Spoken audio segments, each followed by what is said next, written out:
Alors bonjour, écoutez, je vous accueille dans ma première capsule sur les interventions. J'ai décidé de vous mettre un petit décor de nature, histoire de faire changement un petit peu des classes du Cégep Marie-Victorin. Alors écoutez, la première chose dont je vais vous parler aujourd'hui, c'est une de mes techniques d'intervention préférées.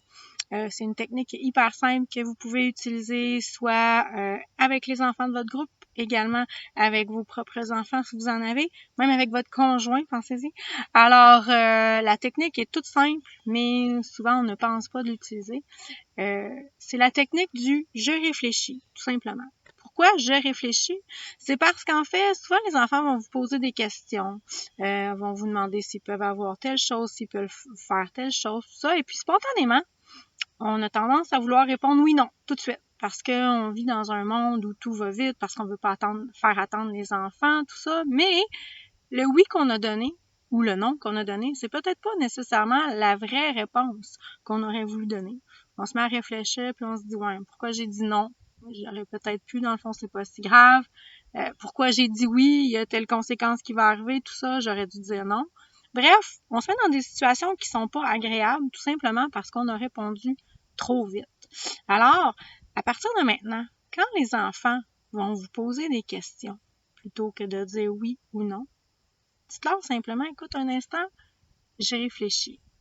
Et puis, vous pouvez même dire à l'enfant combien de temps vous allez réfléchir. Vous pouvez lui dire, donne-moi quelques secondes, donne-moi 1 minute, donne-moi 5 minutes, donne-moi 1 heure, reparle-moi-en demain, reparle-moi-en en 2022.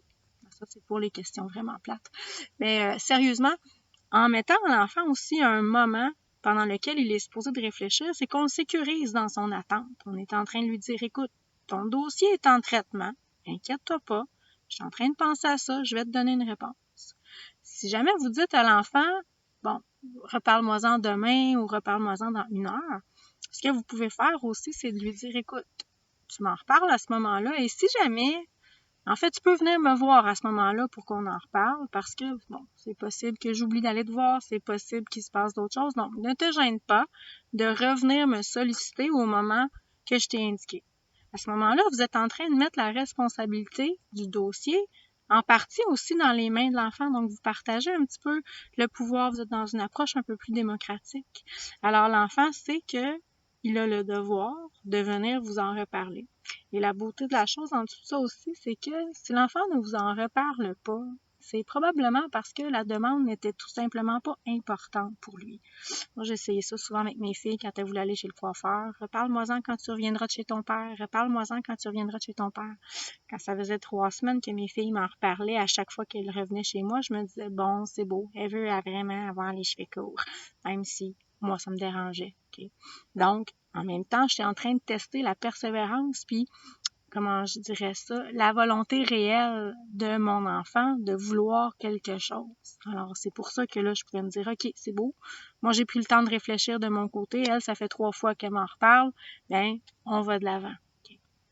Donc, la fameuse technique du je réfléchis, comme je vous le dis, elle est très pratique pour vous permettre de donner la bonne réponse, pour faire patienter un peu l'enfant et pour le rendre responsable aussi de la suite du dossier, tout en sachant que vous aussi, vous vous en occupez, hein, parce qu'on dit à l'enfant, je réfléchis, ton dossier, je l'ai à cœur. Si vous voulez même avoir l'air vraiment de réfléchir, puis ne pas l'oublier aussi, soyons honnêtes, quand on promet quelque chose à un enfant, on se doit de le faire.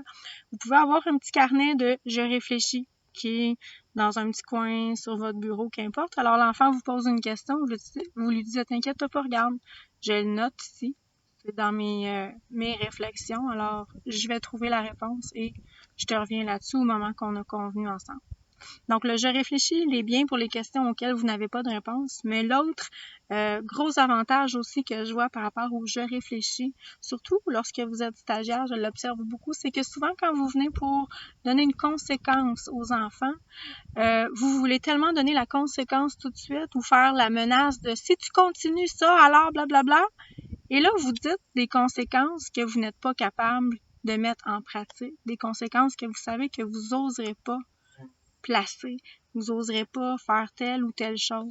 Donc, vous faites des menaces en l'air que vous appliquerez jamais, alors que si vous aviez pris ne serait-ce que 5 secondes pour réfléchir, vous auriez peut-être trouvé une conséquence avec laquelle vous étiez en accord et que vous êtes en mesure d'appliquer.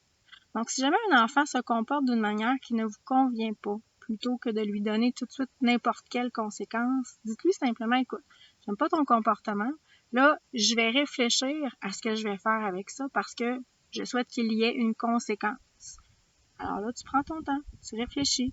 Encore une fois, tu es en train de travailler la patience de l'enfant, mais tu es en train de t'assurer aussi que la conséquence que tu vas donner, ça va être la meilleure possible. Ça va être celle que tu vas avoir trouvée, pas sur le coup de l'émotion, mais sur le coup de la réflexion. Parce que quand on intervient avec les enfants, souvent ça va vite et puis c'est ça, c'est l'émotion qui parle. C'est pas la raison, c'est pas la réflexion. Donc le je réfléchis dans un contexte de conséquences, très, très, très utile. Ça vous permet de prendre le temps de trouver la bonne conséquence. Alors, morale de l'histoire, la prochaine fois que l'on vous pose une question à laquelle vous ne connaissez pas la réponse, ou la prochaine fois que vous êtes dans une situation dans laquelle vous ne savez pas quoi faire, réfléchissez, dites-le, verbalisez-le, un instant, je réfléchis, et prenez une décision qui va être en accord avec ce que vous voulez. Alors, n'oubliez pas, je réfléchis. Merci.